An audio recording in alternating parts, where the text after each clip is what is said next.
Hi friends, இப்போ நம்ம பார்க்க போகிறது சவ் சவ் அவியல். வாங்க எப்படி செய்யலான்னு பார்க்கலாம். அதுக்கு தேவையான பொருள் சவ் சவ் 2 நம்பர், எண்ணெய் 2 டீஸ்பூன், கடுகு அரை டீஸ்பூன், ஜீரகம் 1/4 டீஸ்பூன், பெருங்காயம் 1/4 டீஸ்பூன், கருவேப்பிலை கொஞ்சம், உப்பு தேவையான அளவு, மஞ்சத்தூள் அரை டீஸ்பூன். பேஸ்ட் ரெடி பண்ணுறதுக்கு 1 ஸ்பூன் எண்ணெய், உளுத்தம்பருப்பு 1 டேபிள் ஸ்பூன், காஞ்ச மிளகாய் 2 நம்பர், தேங்காய் துருவல் 3 டேபிள் ஸ்பூன், ஜீரகம் 1 டீஸ்பூன், பச்சை மிளகாய் 2, தயிர் 4 டீஸ்பூன். சவ் சவ்வை இந்த மாதிரி பெரிய சைஸில் தோல் சீவி கட் பண்ணி எடுத்துக்கலாம். அது மூழ்கிற அளவுக்கு தண்ணி சேர்த்து கேஸ் ஸ்டவ் ஆன் பண்ணி இதில் அரை ஸ்பூன் அளவுக்கு மஞ்சத்தூள் சேர்த்துக்கலாம். சேர்த்து இந்த சவ் சவ்வை சாஃப்டாக வேக வச்சு எடுத்துக்கலாம்.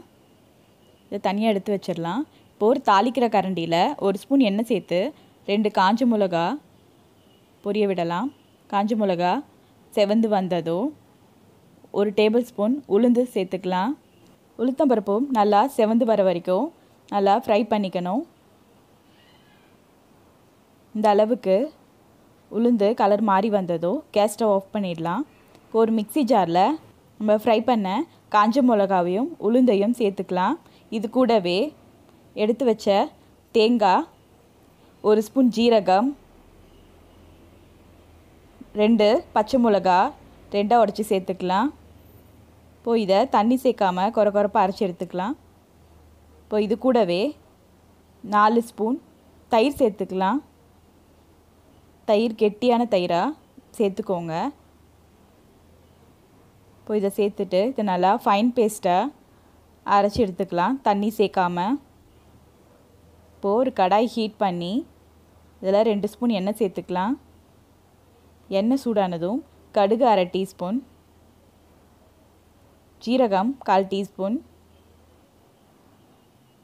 பெருங்காயத்தூள் 1/4 டீஸ்பூன், கருவேப்பிலை ஒரு கொத்து.